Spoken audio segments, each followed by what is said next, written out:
Today's episode of the FriendmueCast podcast is a very special episode, particularly for me because our guest is the man who inspired me to start making videos about Shenmue on YouTube in the first place.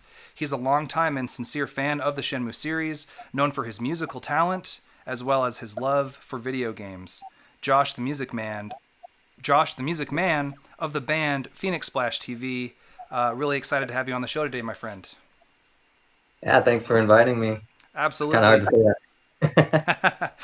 So, I will never forget how I first met you. It was in the Shenmue 500K. I'd been in that group for a little while, in the Facebook group, and I saw a post, and you were just asking people, it was really interesting. You were just asking people for video request ideas for your channel. And I mentioned that I wanted to see a video about Shenmue's capsule toys. And then you were like, yeah, I'll make that. And you totally made it. And it blew me away. And you gave me a shout out in the video and everything. And I was hooked. I became a big fan of yours ever since. So. Yeah, that's crazy. I kind of forgot about, like, that was the first Shenmue video I made. Yeah. Was the voice. Yeah, that's pretty cool. It is neat. And from there, you made a terrific series of Shenmue themed videos under the moniker of the Game Analyzer. Who is, I think, no more. And I just wanted to know if you could talk about why you decided to lay that series to rest in favor of more musically focused content. Well, okay. So it's kind of a lot to unpack. The whole reason Game Analyzer existed in the first place was because, I experienced something kind of screwed over in life, as you can say. So I just needed to kind of make things that would make me happy. And I wasn't really thinking about the Phoenix Splash name when I was making those videos. I was more thinking a little selfishly about myself. So I started making videos about games I liked, Power Stone, and some other game. I think Mortal Kombat was one too. And then I decided, okay, the last one's going to be something about Shenmue, because Shenmue was my favorite game, or is still my favorite game. And, I was in the Shenmue 500K group as well. And I decided, let's see what people want. And that was probably a good move because, I got to meet you. Yeah. And I made the Shenmue video, and it did way better than all my other ones. And I think it's because I was more enthusiastic than the other ones. And I knew more about Shenmue than, like, Mortal Kombat and stuff like that. Sure. Well, were you part of any Power Stone or Mortal Kombat fan groups at the time? I was part of a small Mortal Kombat group that is no more. I forget the name, but I was no fan. I was kind of oblivious to the internet a lot because I spent the past few years just kind of in a cave, if you say, practicing music. Like and, Rio. Yeah, just like Rio. Practicing music and honing my craft. And I think what ended up happening is I was kind of a generation behind, like, technology-wise. Like, I didn't play PlayStation 3 or Xbox 360. And that's why I stuck, to the classics. And Sure. so instead of upgrading games, I just played Shenmue over and over, Right. stuff like that. Well, yeah, it sounds like you were more passionate. You felt like you had a deeper personal connection to Shenmue than perhaps to Mortal Kombat and to Power Stone. And being part of, like, the biggest Shenmue Facebook group probably didn't hurt either. So you could get a bigger reach with that platform probably as well. Oh, definitely. And it was a great video, man. Like, I remember watching that, and you showed, like, all these weird capsule toys that I had no idea about how they made. What was it? They made, like, a Dreamcast, capsule toy that had like a girl body or something, like in a schoolgirl outfit. Oh, yeah. Yeah. Dream Pasco. That's Dude, it was so funny because you're like, yeah, check it out, and you're like, you were like rotating it around, and you're like, hey, stop looking at the underwear, pervert. And I just died laughing, man. It was so funny. And I was like, wow, it was a great video. To your credit. I mean, I think it was like the perfect storm of you did a great job making the video, and you had the platform to share it so that it could thrive. And so it was awesome. And yeah, and so then you started making other videos, and I kind of interrupted your story there to gush about how much I loved your video, but Oh, it's no problem. That's pretty much where it ended. Like that's how Game Analyzer got started. mhm. Um, it was supposed to end with Shenmue toy capsules, and I'm like, I have so much more to say about Shenmue. So I started saying more and more people got interested in it. So I kept making more. Yeah. Yeah. Yeah, so you kept making more, and I really miss it. Sometimes you still come back and you make a Shenmue video here or there, and then your brother Chris, Chris the Pocket Master, he'll still do some handheld videos, and I love that stuff. I love your guys' music content as well, but I'm an OG Phoenix Splash fan, so Yeah, I that's get right. nostalgic for the old days. So what made you want to transition to more music based content? I think the biggest thing was, we were getting ready for our album, Mayday, and For the around band that, Phoenix Splash TV. yeah, yeah, for the band. Well, the band would just be called Phoenix Splash. Oh, excuse me. Yeah, that's okay. You know now. But around that time, that's when things started happening where I noticed, like when I made a Shenmue video, I would share it, in the Facebook group, share it in other places as well. I started noticing like it would sometimes take longer to be shared or sometimes never be shared at all. Mm. And not only did that hurt the view count, but it hurt just, and YouTube was also going under stuff at the same time, so people weren't getting notified. So sometimes the Shenmue videos wouldn't do so well, along with other video game stuff. And it got to a point, and there's been some quarrels, that I've had with other Shenmue group users. And I got to a point where I'm like, I need to start shifting the Phoenix Splash name towards the Phoenix Splash music. Um, I think that'll, at the end of the day, that's what Phoenix Splash is supposed to be about. And this whole game analyzer trip was just kind of a self journey on my own part. Whereas, there's three people in Phoenix Splash, Mm. and it's just kind of it took over the channel, and it just kind of, you know, started crumbling. Um, I started losing kind of the passion of talking about things I was interested in at that point. Oh, I see. So then Phoenix Splash TV, the channel, was actually originally intended to promote the band. Exactly. So actually, Yeah. so my question should have been, why did you transition away from music to video games and then back to music? I guess so. Okay, Yeah. I hadn't realized that. So I guess I'm not as OG of a fan as I thought because I didn't get into Phoenix Splash until you made that Shenmue Capsule Oh Toys yeah. video. But well, But yeah. before that, Go yeah, ahead. it was before that it was just like me and my brother back when I was like in high school, just making random songs. But Sure. yeah, And with then like you 10 views. started covering a lot of J-pop and K-pop stuff. Um, Yeah. I don't know if I accidentally influenced you a little bit again because my wife was super into K-pop. Actually, she still is, and she would play it all the time. And I used to think I hated K-pop, but and I do, but I think I just hate pop music for the most Yeah. part, and I But just blamed it on K-pop because that was the only pop music I was hearing. But I remember you talked about K-pop in a video, and I'm like, yeah, in the comments, I'm like, oh, K-pop sucks, totally sucks, bro. And then like a couple weeks later, you were like, why K-pop sucks in a video or something like that. And you got in a yeah. little bit of hot water. I don't know if that was really because of me, but it was funny. Oh, that was beautiful. I love that one. That was a It's great so one. angry. Yeah. The tidal Yeah, I wave love of that one. angry fans. Oh yeah. And the fans that actually watched, all of it actually appreciated most of what I had to say. Because I let them know of like, hey, these are the artists actually working on their music. So I Right. called light to some good ones. Yeah. Definitely. And I still enjoy your music performances and your music takes and your mini documentaries and things like that, covering important pop figures from the East that don't get as much exposure in the West due to corporate corruption and gatekeeping, I Yeah. guess you could say. We'll get into that a little bit later, but Oh, yeah. definitely true.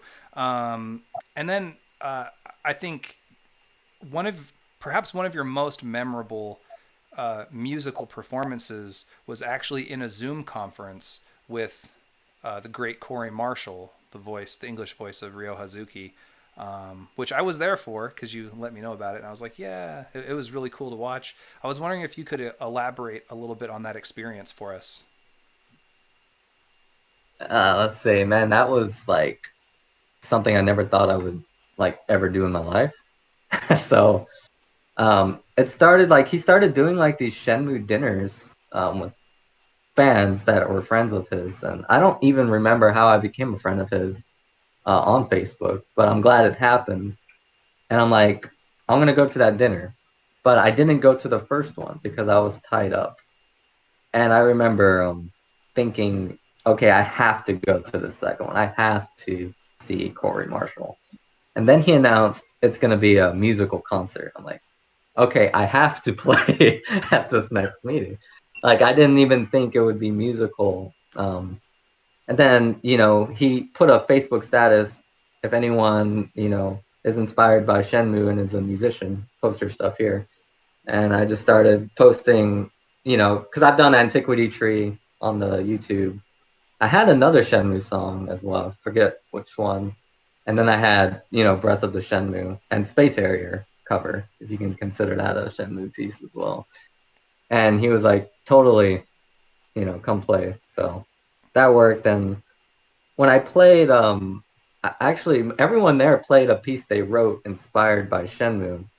And I played Breath of the Shenmue, which is not a song I promote a lot or even at all. I used it for like a montage of Shenmue scenes or something. But I played it there, and I think it just had so much emotion, specifically because it has the Shenmue theme or Shenhua's theme kind of mixed in it. And some reason I can't sell the song, but I would never take that out. And it's just when I started playing the theme, like that's when it hit me like this is cool. And I closed the show as well on accident, but Yeah, I I'll remember take. that because the Zoom got crashed on, like not really crashed, but it got closed somehow and then reopened. Yeah, that's what Zoom does. Right, totally. Uh, But yeah, I, that was great. so how did it feel getting to? Was that the first time you got to talk with Corey Marshall as well? That's the first time I talked with him. Sometimes I comment on his like Facebook posts once in a while, Yeah. but and sometimes he'll like the reply or say something like, "Oh, that's cool." Hmm. But yeah, that's the first time he got to see who I was and all that stuff. So pretty Yeah, cool. it feels great when that happens. Like when I had him on the podcast, on the inside, I was like, tee hee hee. I was like a little schoolgirl. I was like, hi, it's Corey Marshall. I'm talking to him. I can't believe it. Don't screw this up. Wait, I'm not listening to what he's saying. Oh no. Like, Yeah, I kind of, but yeah, it was great. yeah, that's awesome, dude. So I think this is a good opportunity to talk a little bit more about your personal connection to Shenmue. And I was just kind of curious. This is something I don't know about you. How were you first exposed to the Shenmue franchise? So my oldest brother. So I was kind of young when Shenmue came out. I was born in 1992. So when Shenmue came out, I had an older brother who was interested in it because Shenmue was pretty hyped back in the day as far as advertising goes. I remember the commercial, like some guys thinking of, it's kind of disgusting to think back on this commercial, but some guy is thinking of Nozomi, and then he says Nozomi's name instead of his girlfriend's name. Yeah. She's like, so, we started hearing a lot about Shenmue, and we wanted a Dreamcast so bad. So we got the Dreamcast, and then Shenmue came with it. Did you buy it with And your own money? no, I was probably like what 7 years old. Oh, duh. We True. had allowance, Oh, and I believe this is what we did. Hopefully, this is the Dreamcast story and not the PlayStation 2. But I know we combined our allowances to get the Dreamcast. Um, if yeah, I'm pretty sure it was Dreamcast. And then our grandmother bought us Shenmue, kind of a surprise.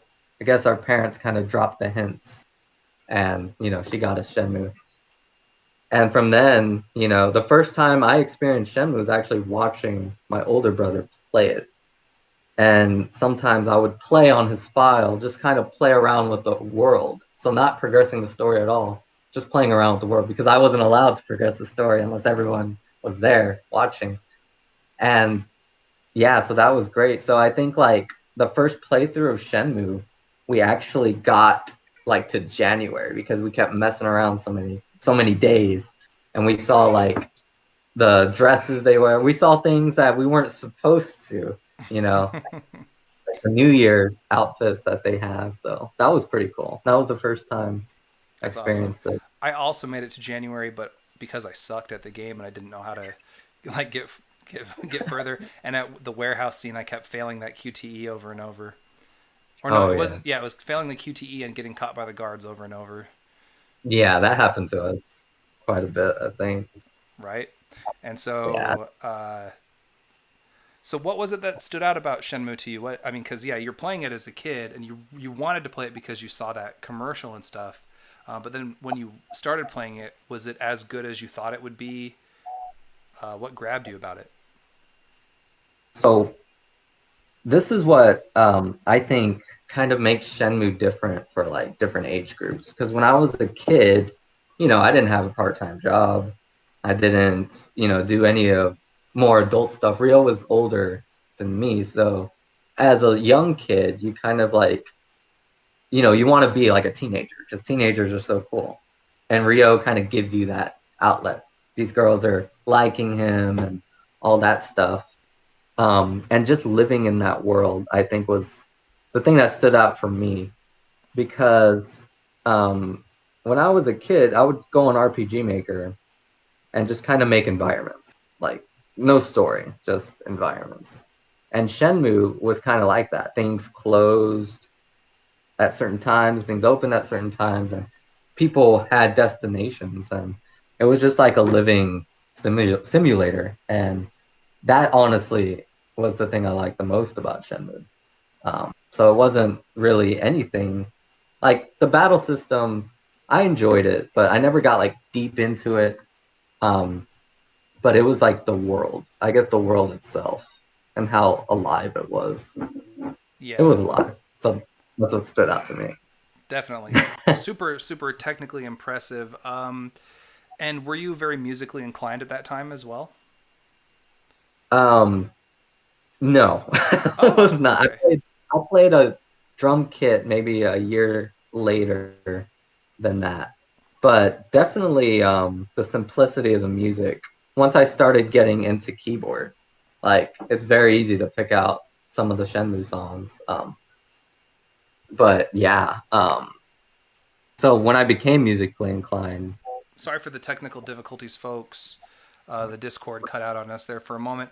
We were talking about how, despite the fact that Josh is a musician, the first thing that jumped out about Shenmue to him were the visuals rather than the music. But then once he did become more musically inclined, uh, the music started to resonate with him, and I'll let you go ahead and keep talking about that experience. oh yeah, definitely. So the thing that's pretty cool about Shenmue is a lot of people think it's like a movie, but the soundtrack like has a lot of memorable melodies in it. I guess in a way it's kind of like a more older movie where there's lots and lots of melodies, but they're different in a way. They're slow and they're like they kind of drawn out. So they have like high notes like when you're walking around the town, or they have like repeated notes too. There's a composer that reminds me a lot of, and sometimes I theorize that he might have shadow composed some music for Shenmue because he did make up the Dreamcast start screen.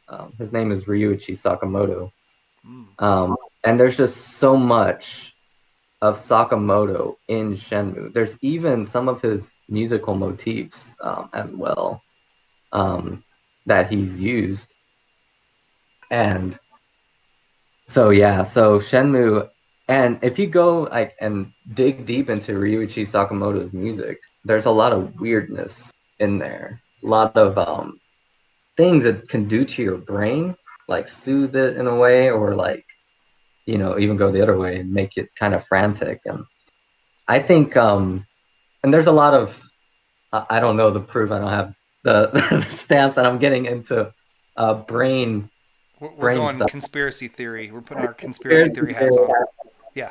But like it did a lot of stuff that you can actually analyze to where, hey, I think it's manipulating um, either the player. There's this conspiracy I read somewhere, like Shenmue was trying to manipulate its players to buy another Dreamcast, which is crazy. I don't know if that was the goal, but there is something definitely like Yu Suzuki, or I don't know. I don't think it's there's some guy on the battery label. He's doing this Yeah. specific, and like someone has analyzed that pose and what it does. And Yukaza, Yukawa, Mr. Yukawa. yeah, He's the Mr. guy who did Yukawa. the Dreamcast promotion commercials in Japan. Yeah, he's on there like, yeah, come on. Yeah, it's some like people have like kind of probably overanalyzed that pose and his other poses that he does. And Maybe, but look, man, like Shenmue made me want the Dreamcast to succeed. it did. It It made me want it too. because it had all that Sega. What's I don't want to say paraphernalia, but memorabilia maybe. It had Yeah. like a lot of very nostalgic retro stuff, and it just made it felt like a celebration of Sega. It felt like a victory lap for Sega.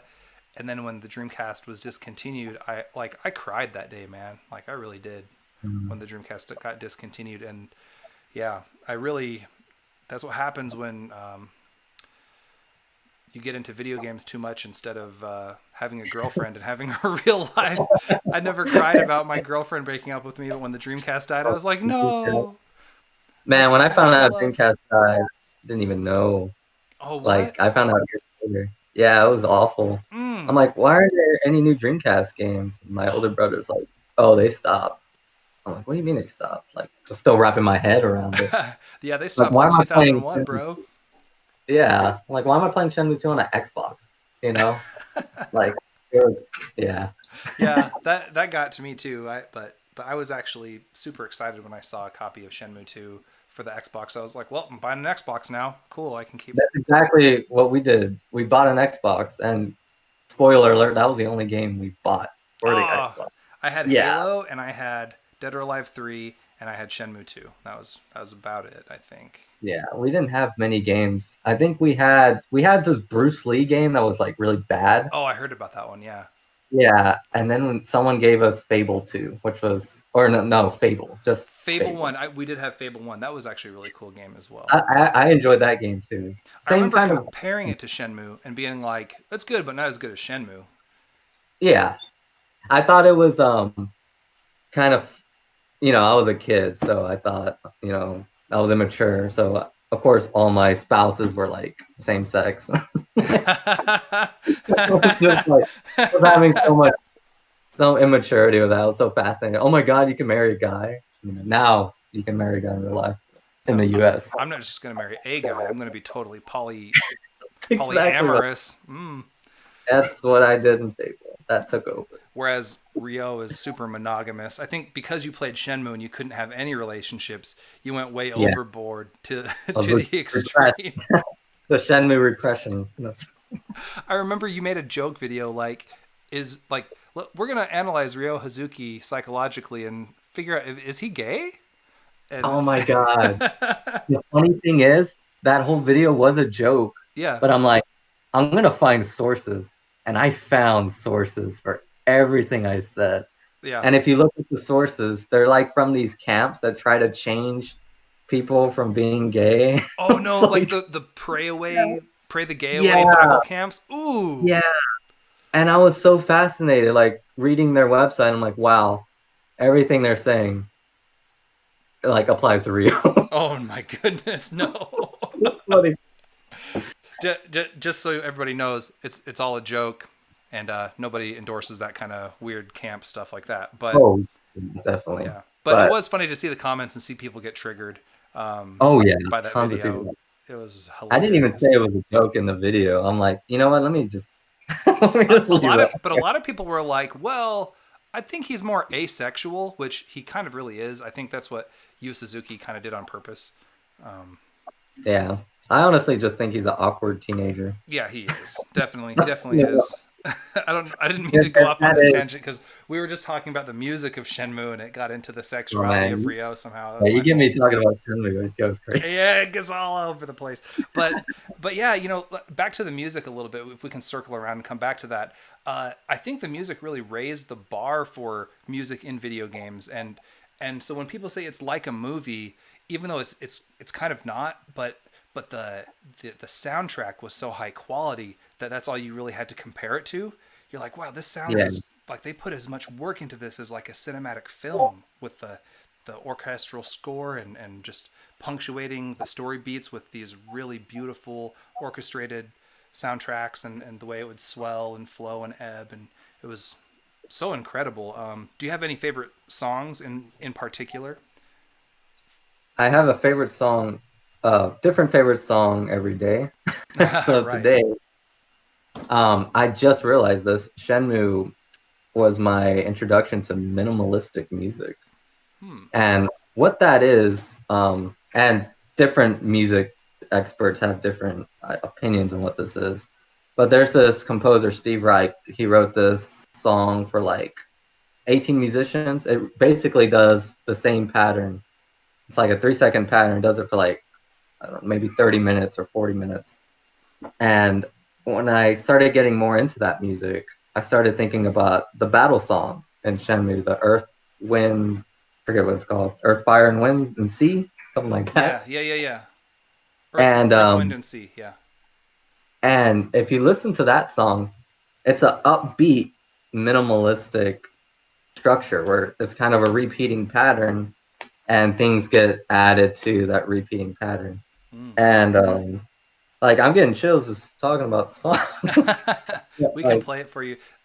Ricardo Farver, I always say his name wrong, but he did an '80s rendition of Earth, Wind, and Sea, and it's so oh, good, and it does give you goosebumps. It's such a good. Maybe I it's can just play the such. song over this conversation while you're talking about it, so people know what we mean. But Oh yeah, totally, man. Because yeah, that song, like today, that's my favorite one because I got pretty into minimalistic music in the and when I was in college, and first thing I wanted to do was use violins, and I think that's because of that song right there. But mm, yeah, the strings are so good in Shenmue. It's super oh good. yeah, I even good, think. Say that again. good samples. Like they Very sound very really. good samples. Absolutely, they sound so great. Uh, and there's actually some really good songs in Shenmue 3 as well. I was actually pretty impressed with that. Like going to that one temple in Niao Wu, that was like a new song I hadn't heard before, and it sounded so good. And I'm like, yeah, Shenmue's it's still here. Like they did it. They captured Shenmue. But unfortunately, Shenmue 3 has become a very polarizing game among the fan base. Oh yeah, The the 500K has devolved into constant flame wars between people who like the game and people who hate the game and wish it never existed. But yeah, on that topic, what do you think about Shenmue 3? um, when I made the video of it, my first impression, Yes, you had a video and review. I forgot to mention. Check out Phoenix Splash TV's video review of Shenmue 3. But yeah, go on. yeah, that was the first time I played it, and my initial reaction was completely different from everyone's. I thought, and this is surprisingly controversial to say, but I thought it was the best one. I thought it was my favorite when I played it, and and if you think back to what I said on why I liked Shenmue, it was kind of a breathing environment. Shenmue 3 like still encapsulates that. So you And really felt Shenmue 3 was better than the first two to you? to me, at the first time I played it, Oh, and okay. I recently I played all three back to back, and I don't know. I think it's either the still the best, or it's tied with the first one. So Oh, wow. yeah, So you so I like three really more than two. I did. Oh. I did. Nobody tell personal Honestly, Magnus about this. yeah, you might get that. But you have to keep in mind, like, of course, the story in Shenmue 2 is epic. Like, I'm not gonna hold that against. But Hmm. the thing that draws me to Shenmue, the thing that makes me like spark with that Shenmue spark, it's in 3, and even more so because you can go into all the shops, you can buy tons of things that you don't even need, and like that's even more so than the first one if you think about it. Like, and just keep in mind, this is kind of how weird I am. I'm gonna make a kind of weird comparison. Like if I compared Shenmue to a book, it would be kind of, I don't know if anyone has read this, the Last Picture Show, where it's kind of just it takes place in a small town and things just kind of happen. There's Mm. really no like character. I mean, you can argue there's like character development and stuff, but it's more real than like anything because characters do things that you wouldn't expect. And like there's this scene where the guy just like I forget what he buys. He just buys something. You're like, why was that in the book? And it's like, then have that just happened. Yeah. You It's know, like not a everything slice has of to. life sort of thing. Yeah, exactly. And Shenmue 1 and Shenmue 3, like they captured that the most for me. Um, Shenmue 2 kind of focused more, and probably to most players' likings, more on the story, more on the excitement. Um, but I felt like Shenmue 3 captured um, that setting. That is so interesting to me because if you listen to a lot of fans out there, if you told people that Shenmue, people who know Shenmue, if you said Shenmue 3 is my favorite in the series, they would look at you like someone who just said Sonic 06 is my favorite Sonic. Oh, You know what I mean? You know yeah, what I mean? yeah, But I yeah, think it's really that's really cool and interesting. So even though it didn't progress the story in terms of Rio catching up to and defeating Lan Di, even though the combat is worse than the first two, those weren't uh, as big of a factor for you personally. Well, you gotta keep in mind, I already knew Rio was not gonna beat Londi. Yeah, same, totally same for me. I made a whole theory video. I'm like, y'all are crazy. He's not gonna beat Londi in You did Shenmue. do that. Oh, that's so true. That's so true. I forgot Yeah, about that video, but yeah, you're like, there's no way he can beat him, and I wholeheartedly agree with you. Landy is on another level. I mean, if you think about it, we know that Iwao was already in Bailu Village training and stuff over there, and so yeah. at best, if we're generous with Rio, we could say maybe Rio is as strong as his dad at the time of when Landy killed his dad.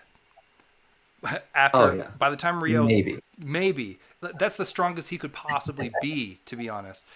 If we're Yeah, generous, that's the maximum he could be because assuming Iwao never got any stronger from the time he trained in Bailu to getting back to Japan,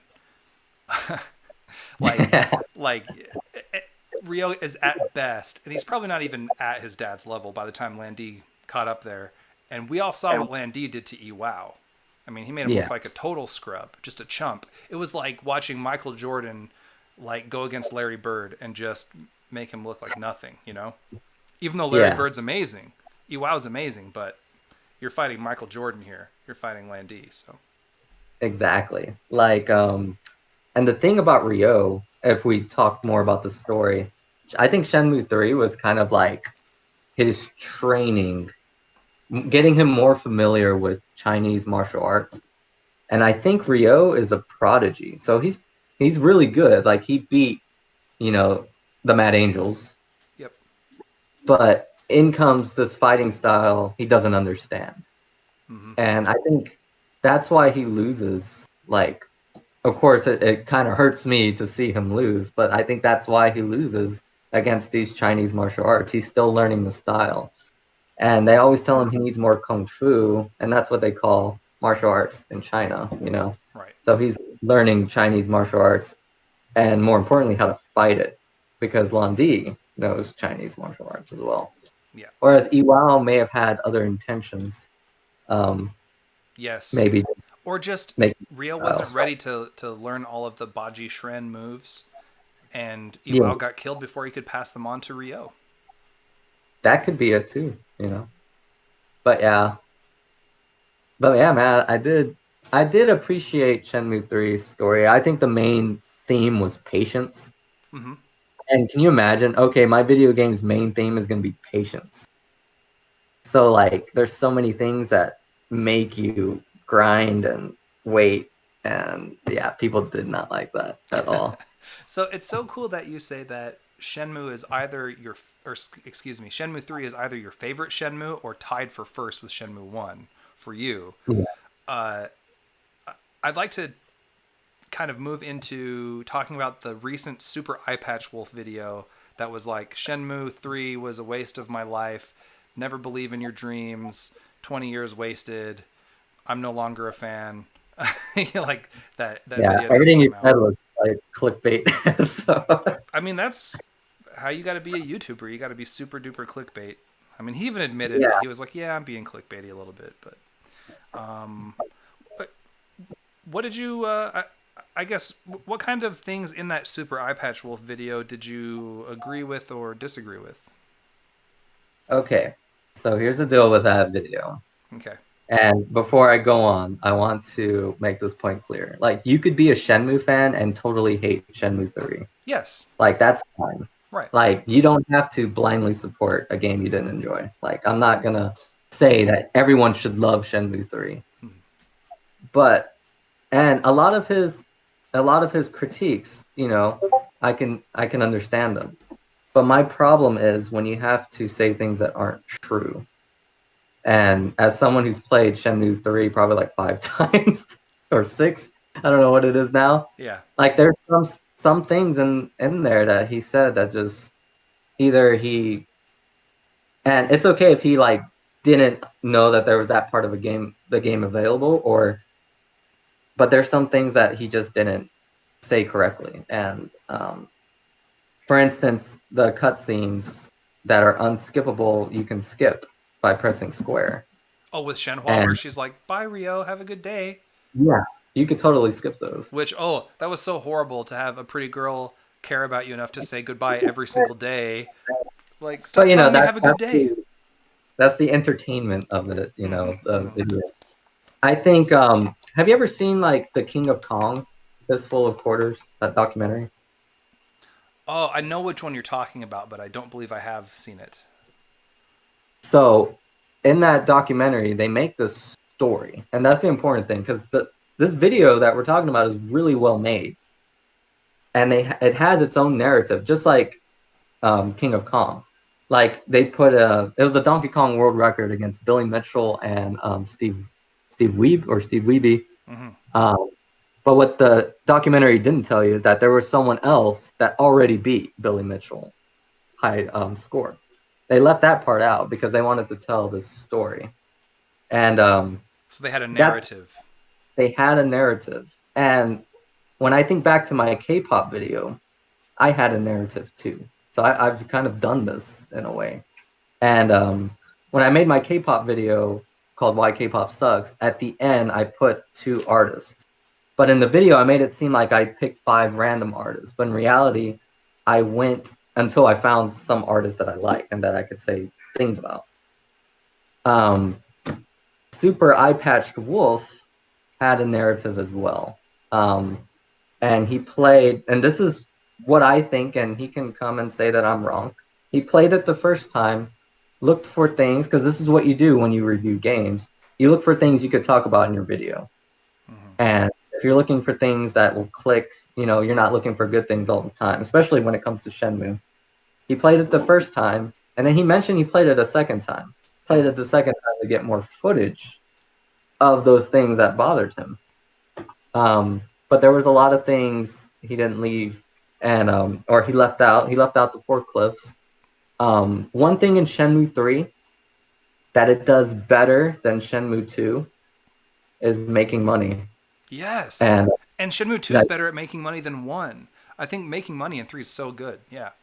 yeah, and I think a lot of people miss that because if you do what the game tells you to do, which is not what you're supposed to do in Shenmue, you do what the game tells you to do. They keep telling you to gamble, but you don't have to gamble. Well, they don't only tell you to gamble. That's so, yeah, I know what you mean. He's like, well, don't tell me I'm playing the game wrong because this NPC told me to go play Flower Wind I can't talk. Flower Yeah, Wind Bird Moon. And I'm like, yeah, but another NPC said go chop some wood. yeah. And another NPC said go pick herbs. I believe there's one that tells you can fish too. Yeah, I they don't say, hey, you remember. can go fishing for money. Yeah, so Yeah, so it's like, bruh, like it's not the game telling you. See, this is what he doesn't understand. It's not the game telling you go gamble at Flower Wind Bird Moon. It's this guy in the game telling you that. You don't have to yeah. do it, he says. There's so many other opinions. And did you notice too? He said that herbs are a pittance of what you need to buy that Laoju. Herbs are all you need. Like here's the thing: if you sell a single herb, yeah, it's a pittance of Yeah, that. But if you you sell a gotta collect them. set, you can get like 250 yuan, Yeah, and you can have like yeah, 10 sets in Bailu. yeah. Herbs But are a great way. like exactly. And I think he honestly he played the game the same way twice, and it probably triggered him more. And you have to think about other games as well, like like Metal Gear. Like Mm. let's say you're confused, you call your colonel, he tells you what to do, and that's it. So I think maybe his thought process was, okay, I'm confused. Let me talk to like one person. They'll tell me what to do. I'll do it. And that's a lot because a lot of times in games, there's only one thing that you have to do. Like even if you think about like maybe this is not a good example, but maybe like Legend of Zelda, like the older ones, especially the one on GameCube, Oh, Wind Waker. Wind Waker. There's always a thing you have to do, and then you do that thing, and then you progress. Right. And I think in Shenmue, there's multiple, when it comes to making money, there's multiple ways to do it. Definitely. And when that becomes a story, when it's put into the story, like, oh, you have to do this, people are looking, or at least he was looking for just one way, rather than realizing there was many ways you can do it. But Definitely. yeah, Shenmue 3, way better at making money than, yeah, I agree, the other two, But that was his like, it's, biggest gripe. Well, his second biggest gripe. His biggest of all time gripes was he felt the ending wasn't satisfying enough. And I would agree with him. The ending wasn't very satisfying, but personally, I really hated that fan fiction he made mm, at the end. Like, here's the thing. I thought he presented the fan fiction that he made really well. I thought the artist was wonderful with the storyboard technique. It looked great. I thought the way that it was edited and sound mixed and everything, like it was a very solid, well-made video. But my problem was, like, hey man, Ryo can't hit Lan with a body check because, like we said, Ryo is at best as strong as Iwao, which he is a prodigy. He is a super genius. So I'm not saying he's not, but because he's a fast learner. But that's only if you're assuming Iwao didn't get stronger from the time he left Bailu to go to Japan. And all I'm getting at is, and by the way, I want to point out, just because Iwao was old doesn't mean that gave Landi an advantage against him, because in the world of Shenmue, youth is not a guarantee that you're going to be able to punch an old hobo. yeah. It's really not. Like, you're like, look at Jianmin. He's old as balls, and you can never land a single hit on him, pretty much. At best, you did one vortex throw, and he just like flipped out of it, no problem. But that was the best shot you got on him. So anyway, I went off on a tangent there. But what I'm saying, oh, this I'm so triggered by this video. But The ending. yeah, by that ending fan fiction he made. So if Wow can't land a hit on Lan D, Ryo definitely can't land a hit on Lan D.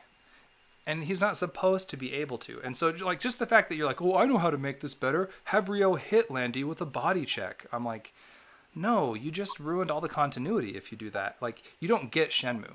Like, it probably should have ended exactly the way it did, but it just needed better presentation. Like, It needed some QTEs. It needed like some cinematics like in there where like Rio's just getting hammered and beat up really bad by Landy and like all bloody, and then he gets flashbacks of like Li Xiaotao being like, "If I were Landy, you'd be dead already. You can't even hit me." And then Rio's like, "Oh no, it's just like she said. She's totally right. I'm getting my butt handed to me. Why didn't I listen?" You know, that's what you should do maybe to make it better. But budget was a problem with Shenmue 3. Yeah, but here's my opinion on his ending, Okay. and I also agree. It doesn't work. And here's now Shenmue 3's ending could have been better. And of course, if you're a Shenmue fan, you do the continuity things. You want. I think here's what Yu Suzuki was telling the player with this disappointing ending. Um, Ryo does the body check, and he beats this guy he couldn't beat before. Yeah. Then he gets to Landi, and then it kind of presents itself. Landi is somebody on a different level than the guy he faced before. Totally different level. And I think it's just saying Ryo has learned a lot, but he has a lot more to learn in that sense. Whereas, like, I think what maybe would have made the ending a little better is if Londi, like, while they're fighting, while they're sparring, Londi says, "You found a master." Or, like, "You're learning Kung Fu." Like, he starts realizing Ryo's getting better. Maybe that would have made it a little better to kind of tell the player, yeah, you're progressing, but guess what? You still can't touch Londi, who is still, at the time of this date, the strongest video game character in history because he has not been touched. Technically, yeah, I could see that. I could definitely Yeah, see that. if he gets touched, that loses all credibility. But yeah, I thought the ending was okay. I thought like when I first played it, I didn't have a problem with it. I guess because I knew we weren't gonna touch Lundy. Yeah, and you make a good point because it's like you spend all this time, you built yourself up, you feel pretty good about yourself, you beat that red guy, I forget his name, with the reverse Yeah. body check. Yeah. And you're like, "Wow, I'm pretty tough. I'm pretty dang tough. Look, I beat Chai with like one elbow assault. Heck yeah, I'm way tougher than Yeah, I was in Shenmue 1." But then you get to Landy and he still crushes you like an ant. yeah. It's like you But spent. here's the Oh, go ahead. oh here's what I was gonna say about like Chai. Like in Shenmue 4, like I don't know if this is gonna happen. It could. It's prediction. Okay. If Ryo sees that red guy again, he's gonna beat him with a QTE because Ryo has his number. Oh, sure. Remember, Ryo couldn't beat Chai in Shenmue 1. Now in Shenmue 3, he has his number. He could beat him with a QTE. And Totally. Chai was like, that's what I think that's what it's trying to get to. Like that's why I say Ryo's a prodigy. Mm-hmm. Because once he figures out how to beat somebody, they're not teenagers, they're not kids, they're still stuck in their ways where Ryo is changing. So Yeah. Ryo is able to beat them every time. Like Chai and Guizan were stronger than Ryo for like 3 weeks, Yeah, and then he exactly. passed him by like a mile. He Yeah. builds up. He gets stronger really fast. But then what they're showing is, even though you've overcome all this stuff, it's like if you still get crushed by Landy like an ant, it's like you spent all this time becoming the strongest ant in the anthill. But like you're no more a threat to Landy than the weakest ant. Like the strongest ant in the anthill is no more a threat to Landy than the weakest ant is. So like that should put some Yeah. perspective. Like you're definitely not ready, and I think that's what Shu Ying was trying to tell him in Shenmue 2. Yeah. Like you don't know what you're doing, man. That's what Fukusan was trying to tell him. Like Ryo, like bro, no. He's still impatient. Like Yes. Ryo, he's still impatient. He still hasn't. And what you find out is when he finds his calm, that's when he's the most powerful.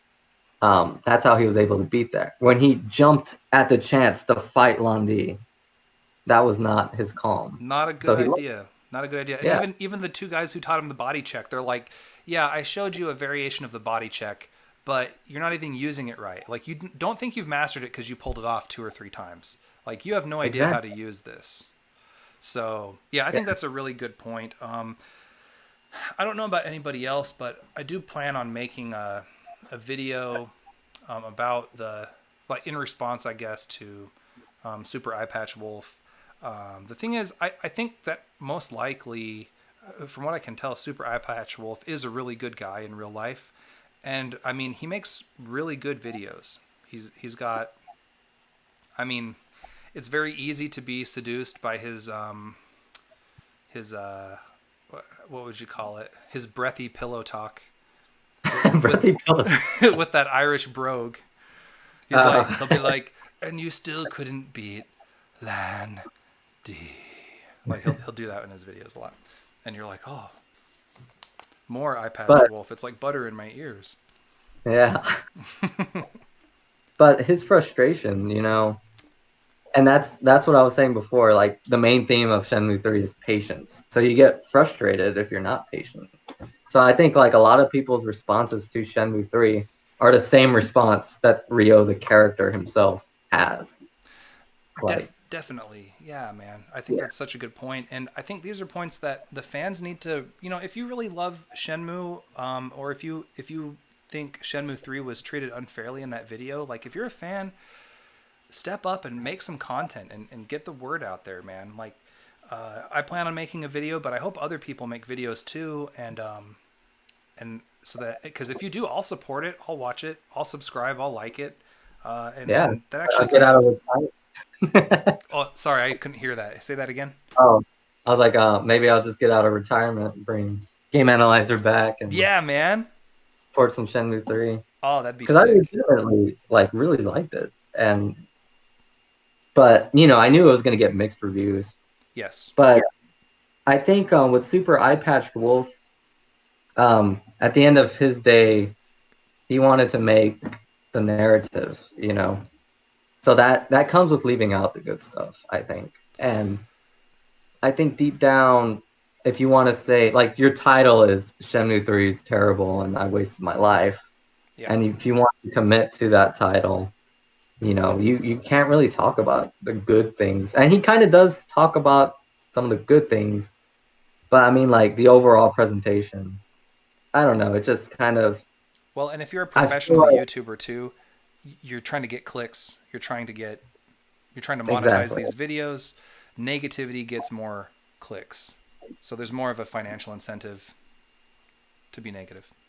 But here's another thing though. If you do badmouth it, not many people come to support it, like to argue against you.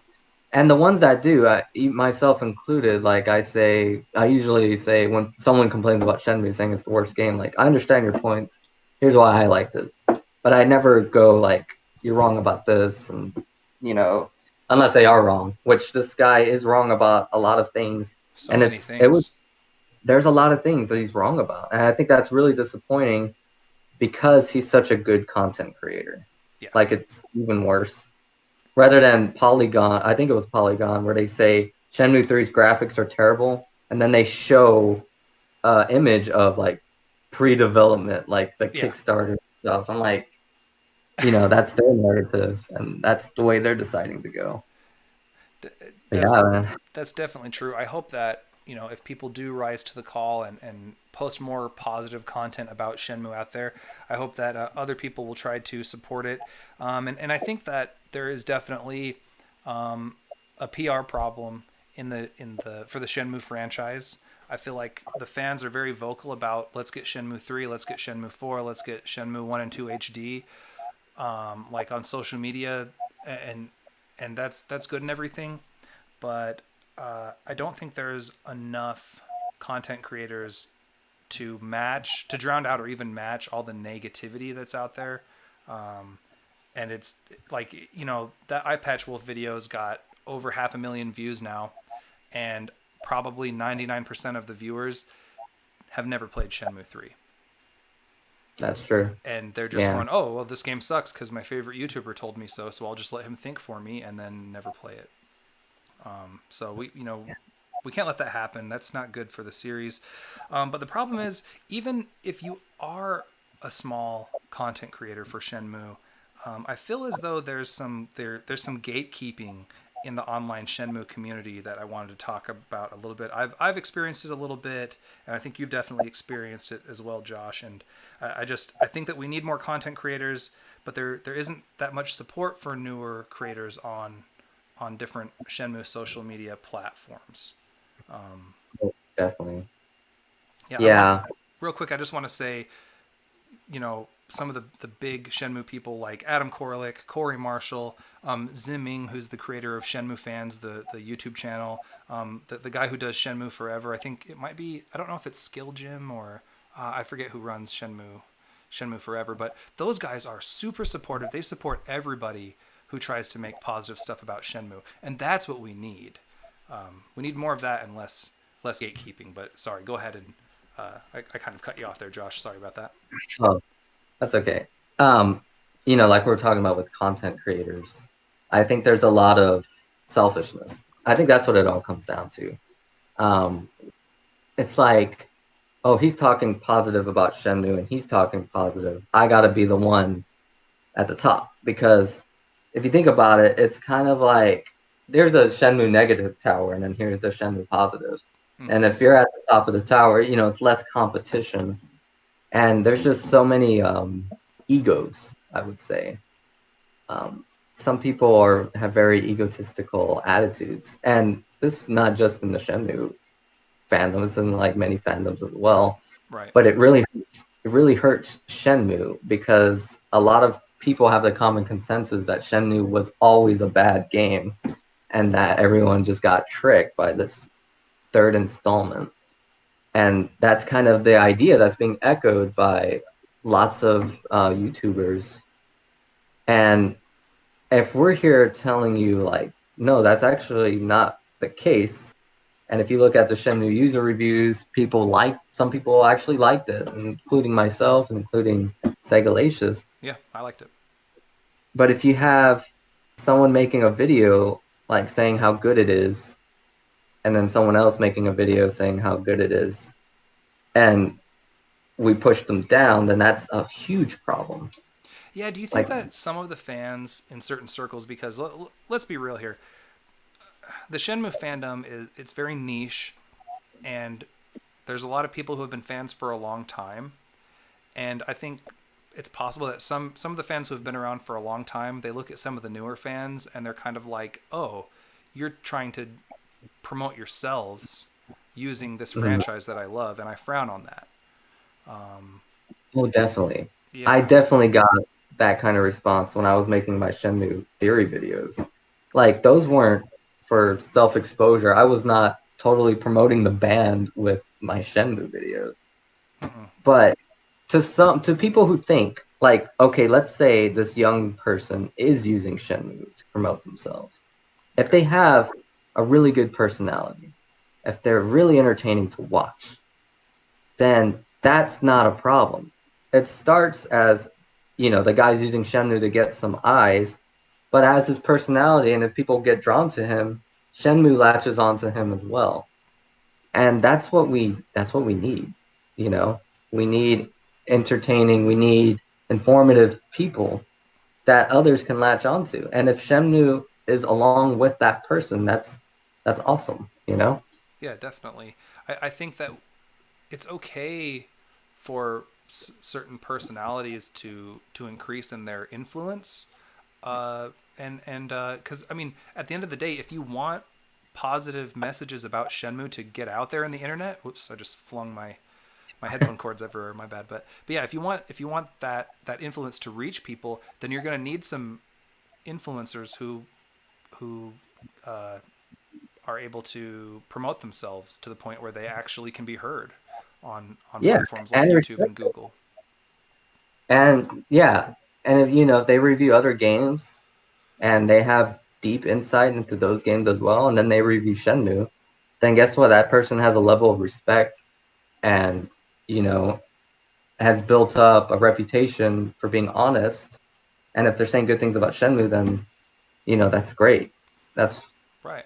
that's what we need. I mean, if there's 20,000 active people in the 500K, I'm not saying there are that many, but if there are, that they might be lurkers. They might not be actively posting all the time, but maybe they read.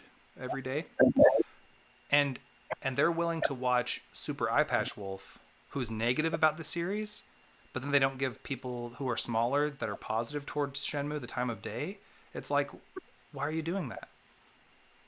Yeah. And why are you And discouraging new people to enter? There's like this entry barrier. yeah, that's awful. And that's only hurting the Shenmue. Because if you're a Shenmue fan, and let's say you're like new, and then you meet those barriers, that ruins the experience for you right away. Right. Like you could have been like a really good Shenmue fan, and then oh, we have these barriers. You're too young to be in the fandom. Like that's Yeah. and even though it's in the back of people's heads, the ones that do have this problem, like you need to fight that because especially like if you're in a higher position, like here's the deal with musicians. We have big egos. I have worked with tons of musicians and I can count on my hand like the ones who've not been egotistical, whereas like most of them are really egotistical. The most successful musicians are the ones that realize that we're in this together, and the least successful ones are the ones that think they're should be at the top all the time. And it's all about collaboration, Yeah. and that's what we need. Like if you're a Shenmue content creator, and here's a little trick I do because I have an ego myself. So when I see a musician and I see that they're really good, and I get kind of jealous in my head, I kind of turn that around and be like, instead of being jealous, let me go up to him, let me ask his information, let me try to work with him. Yeah. Like flip it. Yeah, I am intimidated by some people. Like, oh man, this kid's gonna be better than me in like a week. Like, oh crap, you know? Exactly. Yeah, like I have some people that I teach them how to do like one thing, and it took me like months to get it perfect, and they get it like the first try. I'm like, yeah, that's not fair, but you have access to a great musician, and all of a sudden you can make good music together. Yeah. And it's like that with everything in like life, and it's like that with this situation that we have now in the Shenmue community. Instead of being intimidated by someone's analysis on the Shenmue series, why not add something or why not collaborate with that person? Right. Instead of shutting down. Yeah. I've been on this Shenmue fan site for a long time, and you know, now this person's getting more influential than me.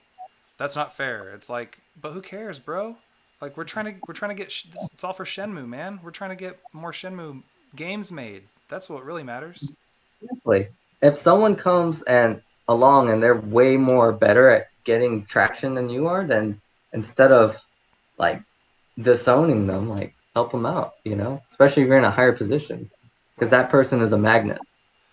Wouldn't it be great if you could have like 10 super eye patch wolves that are positive towards Shenmue? Like, why are we Oh, yeah, holding down people who are trying to make Shenmue content? We should really encourage that. definitely, because that's what we need at the end of the day. Um, Getting what Shenmue really is about out there, because there's some people who latch on to the things that aren't like other video games, whereas you have people who kind of see it for what it truly is. It's like the book that I was mentioning earlier, Last Picture Show. It has some like really harsh critiques, but some people know what it was going for. And I think that's what makes that book a classic. And that's what makes Shenmue a classic. But yeah, the last picture show is a classic, even though it has a lot of harsh critics. And Shenmue's the same way, right? Yeah. I mean, I think now Last Picture Show is kind of, more unanimous in that it's a classic. But there's a lot of people who kind of missed the point of Last Picture Show. And the same could be said for Shenmue.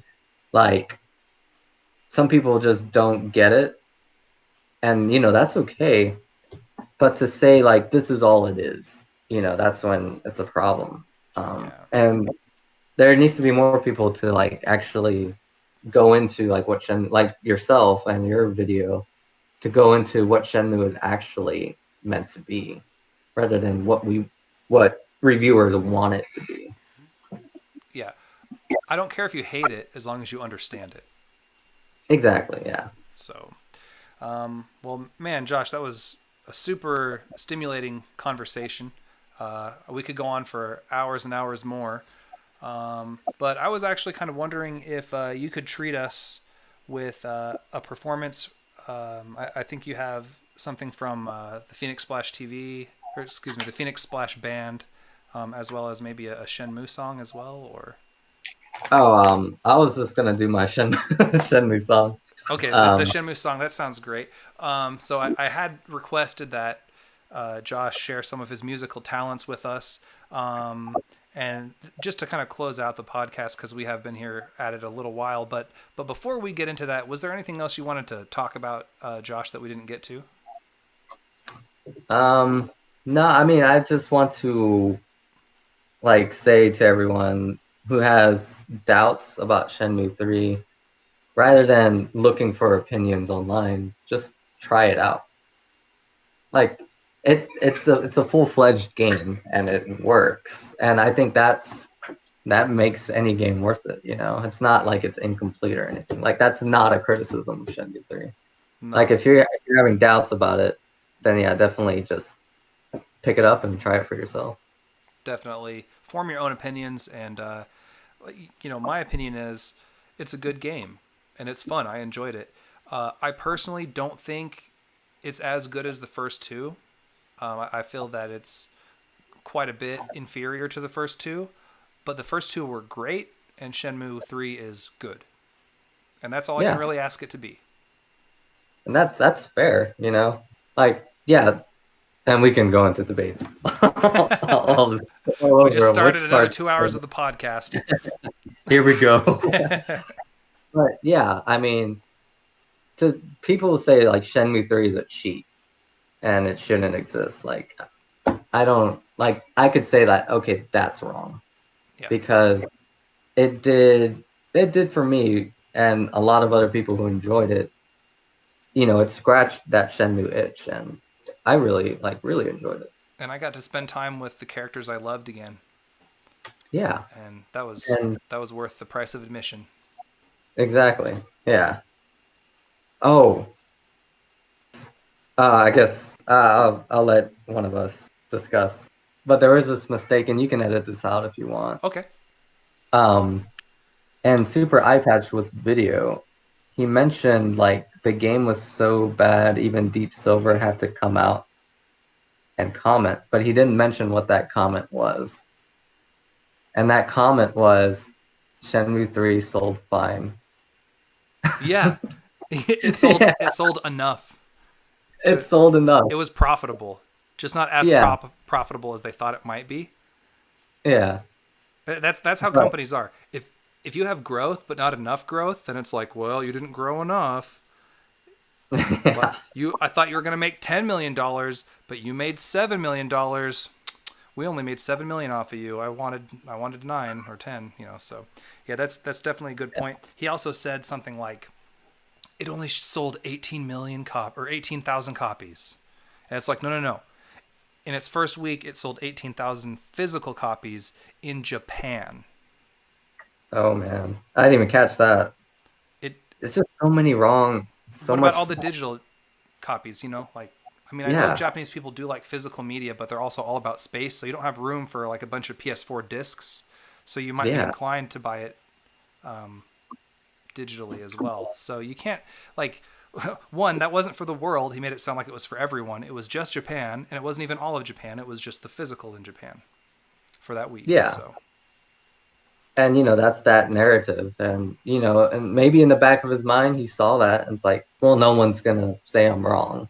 I think he played through it the first time. He was disappointed, and he was like, "Yeah, this game sucks. Everybody thinks it sucks. It probably didn't sell well. What's this? 18,000? Oh yeah, that's terrible. Yeah, it didn't sell well." He just didn't look into it very deeply because he had a knee-jerk reaction to it. He felt disappointed, and so he wanted to tear it apart because he was upset because he loved the game and he felt betrayed by the quality of Shenmue 3 that he perceived to be Oh yeah, substandard. So yeah, he felt ripped off, I guess. I guess. I But mean, yeah, 20 years of expectations that weren't met. Who'd have thought? I think I don't know. Maybe a lot of people wanted Shenmue to evolve and Yeah, be like other games, especially PS. Oh, now I'm gonna start pissing off PlayStation users, but yeah. I feel like PlayStation users like they see a game like the new Samurai game that's out. Ghost of Big, Tsushima. yeah, this big cinematic, good graphics, deep emotional story, and they see like Last of Us, and they see these types of games, Hmm. and some people have compared like those style of games to Shenmue. So I think maybe they wanted Shenmue to kind of be more like those games in a way. But those Shenmue games are 3 is an indie game. yeah, exactly. That's It's another thing too. it's an indie game. Why are you comparing it to AAA games? I know, but yeah, that's what It's I pretty think that unfair. yeah. And the gameplay is totally different too. Yeah. Like comparing Shenmue to those games is I don't know, it's just It's supposed to be a Dreamcast game running on the PS4. That's what it is. That's what we got. That's what we funded. yeah. I mean, And that's what I love, honestly. do people look at Shovel Knight and go, "Oh, look at this. It's still 8-bit. It's 2014. Why is Shovel Knight not, with a million polygons and all the shaders and where's the open world? It's not even in 3D." Like nobody did that to Shovel Knight because they Yeah. understood, "Oh, it's a retro game." Well, Shenmue 3 is a retro game. It just has nice graphics is all. Yeah. I thought Shenmue looked fine. Like I never had a problem with I the thought Shenmue 3 looked way better than it had any right to for that low of a budget. Yeah, It looked I super good. agree. I like Like I, I like Shenmue 3. I do. yeah, like it's a great I've played it like a lot. And yeah, I mean, you can complain about it, but you can complain about anything really if you put your mind to it, you know? Well, when the pandemic's over, come on over to my state and we should stream it. It'd be fun. Totally. Totally, man. Awesome. Big art. Well, all right. Let's have a musical interlude, and then we'll have our outro. Take it away, Josh. Awesome. Let me hit see. Is that going? Yeah, it is. Okay. All right. Here we go. 75. Okay.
Got it.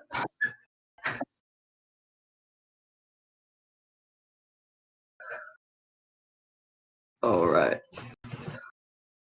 Yeah, I recorded it on mine as well. Cool. Yeah, that way it'll sound a little bit nicer when I go to edit it. But yeah, thank you so much, Josh the Music Man. Everyone, please keep friends and those you love close to you. Keep fighting the good fight. Let's get Shenmue 4. Josh the Music Man on Phoenix Splash TV. Check him out. Subscribe. He's great. Good night, everybody. Awesome, man. Thanks, So dude. That that's was a how lot it of that feels. was a lot of fun. Yeah. Finally feels good to talk to someone who actually likes Shenmue 3. Right. It's like first it's hard to talk to people. It's hard to find people who even like Shenmue at all. I know. And then it's And like now we gotta find people who like Shenmue 3. yeah. Oh, man.